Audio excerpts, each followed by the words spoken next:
everybody. Welcome back to another episode. This is Whiskey Nick. I'm here for a review on Southern Comfort 100 proof.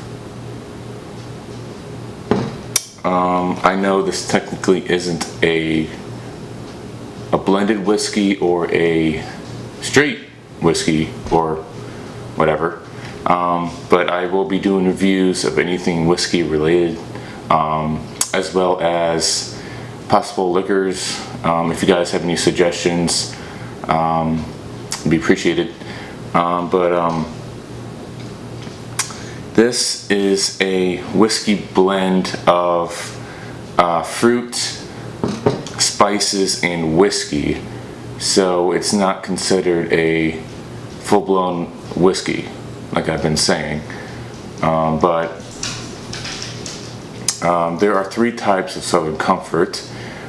There is the watered down version that you would find in grocery stores, which I believe is about 20% alcohol, and then there's the 80 proof version. I think that might be the original, and then what we're trying today is the 100 proof, which I received some time ago. I don't remember how I got it, but I believe my grandpa gave it to me. Let's give it a pour.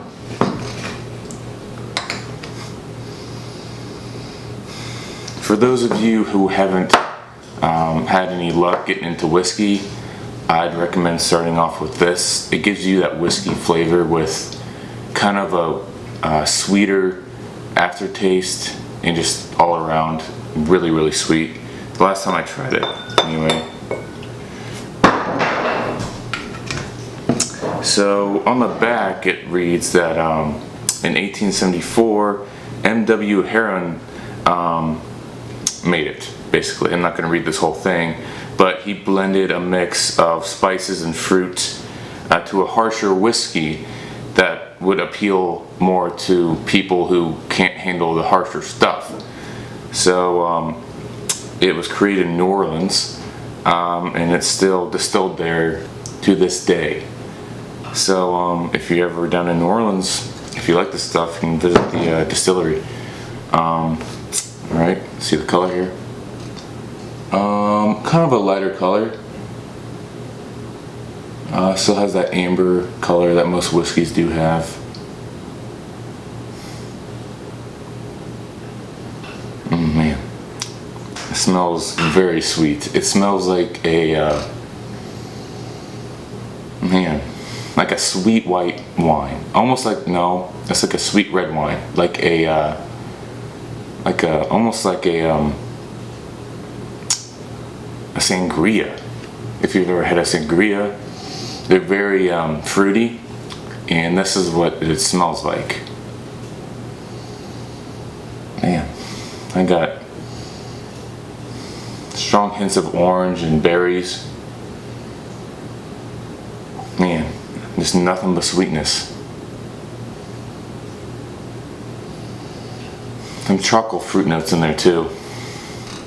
I get no barrel on this. Just nothing but sweet. For 100 proof, you will not taste the alcohol in this. Let's go for the taste.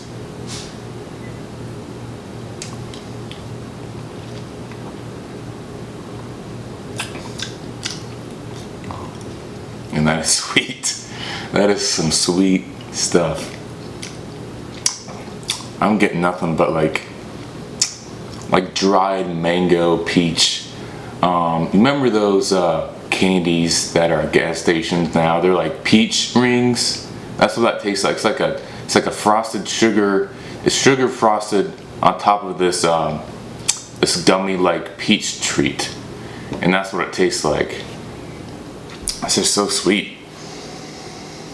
Some cherry in there too. This would go really good in an old-fashioned.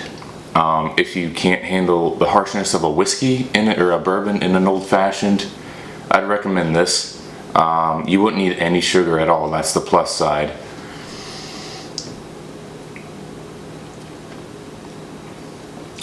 Man, That's so sweet.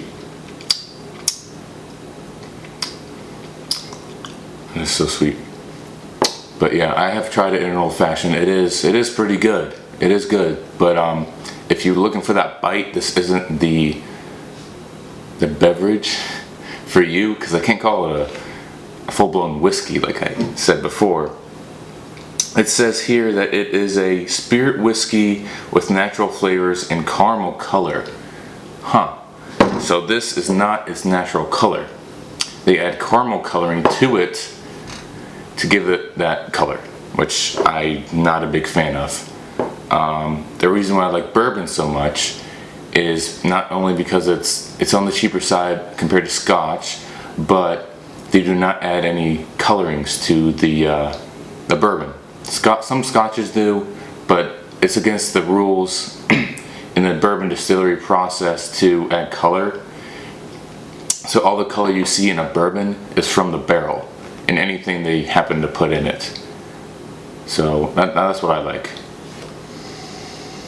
You can tell how long it's been aged by the color, and it's just really cool. Let's go for it. I guess I'll do a couple of other tastings. This isn't going to be a long video. By the way, thank you for watching Whiskey Wednesday's episode yesterday. Hope you enjoyed it. Weller is a very good bourbon, and you should definitely grab it if you can find it. It's very hard to find nowadays. Like I mentioned in the video of our main channel, Whiskey Wednesdays, it was originally a budget bourbon around $20, but now it's grown to more of a higher shelf bourbon because of its rarity. It's just a good sipping bourbon. That's all it is. It's very good. I would not recommend mixing it. It's just very good on its own.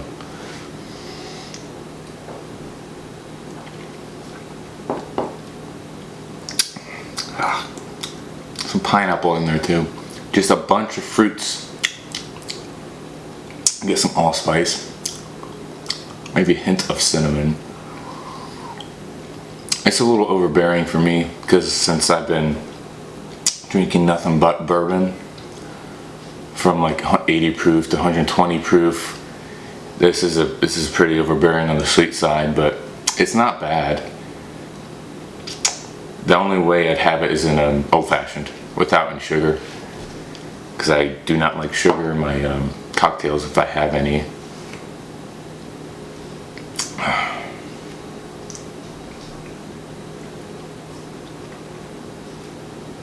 It's not expensive either. I think it's about 20 bucks for any of the varieties. I think the watered down one is like 10 bucks.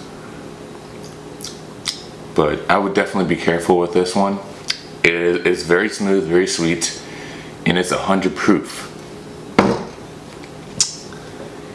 It's, yeah, I think you can figure out why. Yeah, we're gonna wrap it up. Hope you enjoyed the new intro. This is kind of Whiskey Wednesday side channel with me, Whiskey Nick. My whole bourbon collection was listed on my my intro, so if you see anything that you'd want to see a review on by me, just let me know. Or if there's anything you don't see that you'd like to see me reviewed, let me know. I got vodkas and other spirits as well that I could review for you, as well as beer, wine, whatever you're into. Really appreciate the support, and we'll see you. I'm planning on doing probably 2 videos a week, one before our main channel and then one after, kind of recapping it a little bit like I did. So we'll see you next week, hopefully. Cheers.